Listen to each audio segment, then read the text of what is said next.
en este Evangelio, una palabra que en este domingo nos confronta, podemos decir, con la verdad del seguimiento de Jesús, de ser seguidores de Él, de su Evangelio, de Él que nos dijo, yo soy la vida, y decimos también, ¿no? El camino y la verdad. Y también nos confronta con esta gran paradoja que se provoca cuando tomamos conciencia de que esta propuesta de Jesús de seguirlo nos hace también estar parados en este mundo concreto que nos rodea, ustedes y nosotros también, que tiene otros criterios, otros valores, otras propuestas, otros estilos de vida. El seguimiento de Jesús y la provocación y la paradoja que se provoca en nosotros frente a este mundo en el cual estamos parados, ¿no? Por eso lo primero que me venía hoy, como para que tomar conciencia de esto, una palabra que no se escucha mucho, pero que me parece que es bueno decirla, que es el sincericidio de Jesús. Cuando dice la palabra sincericidio, lo que está diciendo, estamos diciendo es, digo en verdad lo que traigo en el corazón, me manifiesto tal cual soy y no sé lo que pueda acontecer. Y quizás lo que acontezca no es nada grato o quizás hasta me provoque malestar o la muerte, ¿no? Y también tenemos que contagiarnos un poco de este sincericidio del Señor, ¿no?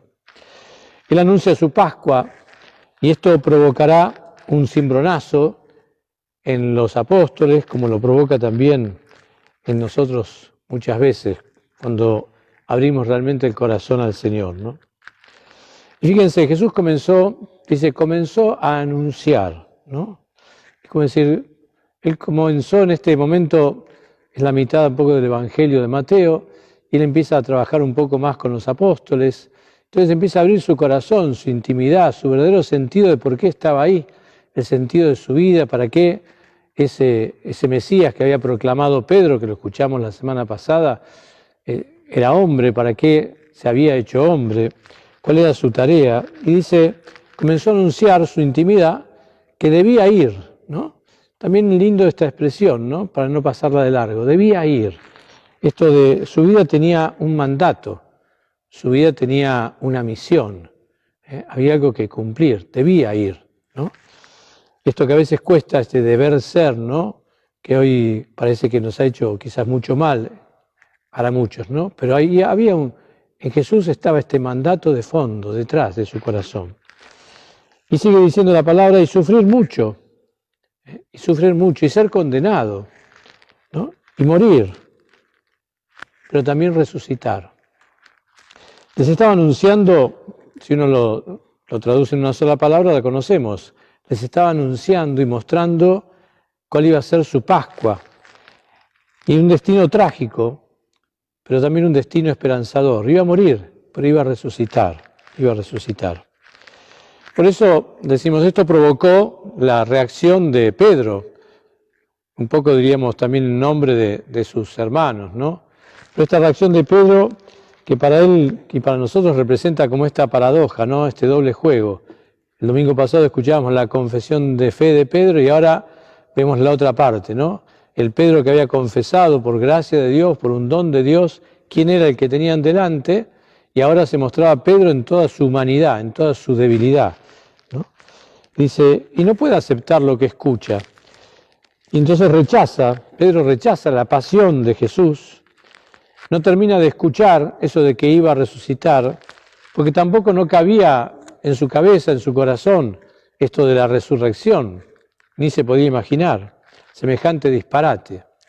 Sin embargo, él se preocupa más por la comodidad de Jesús y por la comunidad también de ellos, ¿no? Y la comodidad también de todo su entorno, de lo que podía venir, y lo que podríamos decir así también, la comodidad de su misión. Por eso que detrás de esto también él rechaza como esa misión de Jesús, ¿no? Acá, claro, cuando le dice Pedro a Jesús, Dios no lo permita, eso no sucederá. eso no sucederá. Claro, se hace un clic, ¿no? Decimos hoy, frente a esa propuesta de Jesús.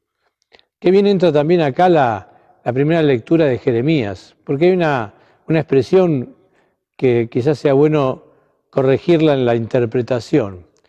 Cuando uno escucha la palabra del profeta que dice, me has seducido, Señor, nosotros normalmente esa expresión la tomamos, vieron, como desde un punto de vista más emotivo, más afectivo, más desde el enamoramiento, ¿no?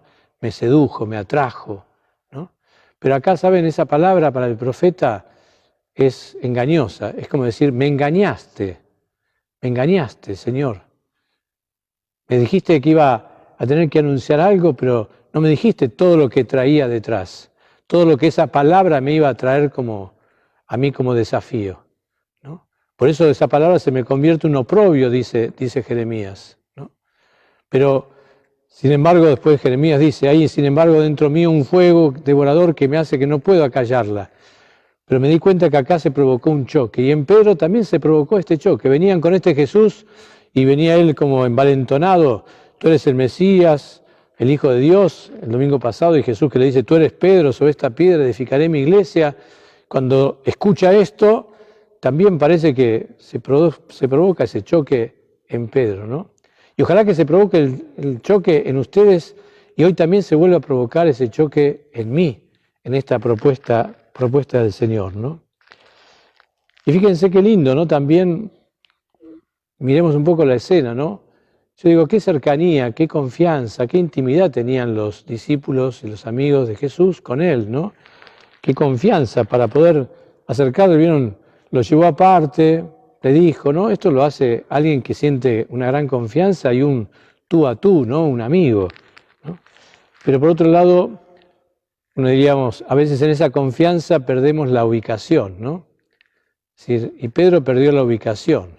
Si perdió de golpe tanta confianza, perdió la conciencia de con quién estaba, de que estaba con el Mesías, con el Hijo de Dios, con el Redentor, con el enviado del Padre.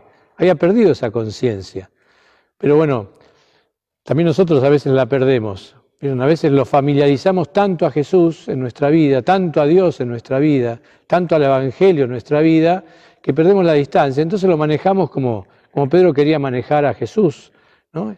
Y hacer que Él entendiera nuestras miradas, ¿no? Pero Jesús, vieron, de un saque, digamos así, sin anestesia, decimos hoy, lo ubica en seco a Pedro, ¿no? Retírate de mí, Satanás, ve detrás de mí. Ve detrás de mí. Si queremos seguir a Jesús, nada de ponernos al lado ni adelante. Tenemos que ponernos atrás de Jesús y seguir los pasos de Jesús, ¿no? Por eso se dice que esta fue como, algún autor habla como la cuarta tentación de Jesús, recordando las 3 tentaciones del desierto, ¿no? Esta cuarta tentación que le dice, no vayas a Jerusalén, no te va a pasar nada, renuncia a tu misión. Renuncia a tu misión. Esa cuarta tentación que la tenés vos, la tienen ustedes, y la tengo yo muchísimas veces en este seguimiento del Señor. Renunciar a la misión que el Señor me pide en este tiempo, porque su palabra se me hace oprobio, diría Jeremías, ¿no? Pero qué lindo si escuchamos el corazón, sabemos que hay un fuego que no podemos callar, ¿no? ¿Y cuál es el fondo de todo esto? ¿Por qué se provoca este choque? Y Jesús se lo dice, tus pensamientos son los del mundo, no son los de Dios. Así como vos pensás, así piensan los hombres, pero así no piensa Dios. Entonces qué lindo en esto preguntarnos, ¿no? Porque cuando Pedro siente todo eso, lo que siente es el sufrimiento de Jesús. Siempre que Él va a padecer lo que tiene que sufrir, eso es lo que le pega fuerte a Pedro, ¿no? Por eso sería lindo preguntarnos hoy nosotros, ¿y a nosotros cómo nos va este tema con el sufrimiento? ¿No? Porque cuántas veces nos pasa, ¿no? Pongo un ejemplo sencillo, cuando hablamos con otros que está sufriendo, entonces decimos, no hablemos de mañana, hablemos de un mañana mejor, ¿no? Hablemos de un mañana promisorio, próspero, ¿no?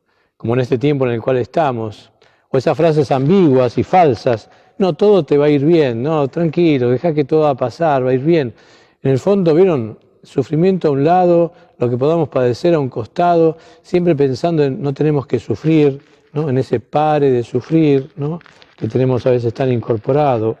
Pero sin embargo no hay nada más falso cuando miramos la realidad sin falsearla, y lo vemos hoy, cada vez más pobres, cada vez más violencia, cada vez más inseguridad, cada vez más ignorancia, cada vez más distantes unos de otros, y a veces parece cada vez que aumenta esta deshumanización, ¿no? Deshumanización. Por eso, todo esto grita, ¿no?, que el mundo sigue necesitando la redención y la salvación de Cristo, ¿no? La santa que muchas veces nombro, que releía estos días su vida, por eso la tengo más presente, Josefina Bakhita, esa negra esclava, ¿no? Decía, al final de su vida, después de su conversión, todo su camino, cuando se había encontrado con el Señor, dice, si yo en todo el tiempo, en los largos años de mi esclavitud, ¿no?, hubiera conocido al Señor, cuánto menos hubiera sido mi sufrimiento. Porque sufrió, porque no podemos dejar de sufrir, pero lo hubiese vivido distinto, ¿no? Lo hubiese vivido distinto. Por eso pensaba también, todos tenemos un Pedro adentro, ¿no? Todos tenemos, ustedes y yo lo tenemos, ¿no?, que rechaza toda esta veces propuesta del seguimiento de Jesús y de la misión que Él nos confía. Y no solamente tenemos un Pedro adentro, sino que tenemos muchos Pedros afuera de nosotros, ¿no? Muchos Pedros afuera de nosotros, ¿no? Por eso que sería lindo preguntarnos, ¿no?, cuántas veces yo he sido o soy para los otros, y tomo la palabra de Jesús, Satanás para los demás. Cuando les impido, soy obstáculo también para que el otro pueda realmente vivir su camino y su verdad, aún en medio del dolor, aún en medio de las cosas que pueda tener que padecer, aún en medio de los rechazos o las condenas que tenga. Cuando yo no aliento la verdad de la vida del otro, ¿no?, cuando yo tapo o quiero ocultar la verdad de la vida de los demás, ¿no?, y entonces me convierto también como en este otro Pedro, ¿no?, en este otro Pedro. Y también sería lindo preguntarnos, ¿estoy seguro de que lo que yo pienso hoy, siento, mi estilo de vida, está conforme a esta conciencia de Jesús en el Evangelio? A esta conciencia de la misión que tenemos como personas en este tiempo. Esta semana lo vamos a decir, vamos a entrar en la Semana de la Creación. Sabemos la propuesta del Papa de Laudato Si. Nos dice, mi estilo de vida que el Papa propone desde ahí, desde esa mirada de la ecología integral, ¿no?, vive realmente con esta conciencia de respetar y de cuidar la vida en todo sentido, ¿no?, desde la naturaleza hasta la vida de los hombres. Y mi estilo de vida responde a eso, ¿sí? Por eso qué lindo, estas preguntas, sería bueno que nos movilicen, ¿no?, desde adentro, nos ayuden a tomar conciencia, porque nuestros pensamientos no son los de Dios, y lo que a veces tenemos incorporados no son los pensamientos de Dios. Por eso dice, ¿no?, la carta a los Romanos, lo dice tan fuerte, no tomen como modelo este mundo, no tomen como modelo este mundo. Al contrario, ¿no?, tienen que renovar la mente y discernir, a ver qué cosas son las del modelo de este mundo y cuáles son los modelos de Dios, ¿no?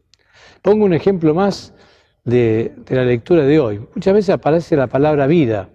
Y vieron que Jesús lo dice, el que quiera seguirme, ¿qué dice? Renuncie, niéguese a sí mismo, que negarse no es otra cosa más que, no que empezar, vieron, a renunciar a uno, sino asumir la vida junto a otros, tomar el compromiso de vivir con otros y hacer que todos caminemos bien, ¿no?, vivimos dignamente. Y ese compromiso me implica muchas veces negarme a mí, mi propia comodidad, como lo pensaba Pedro.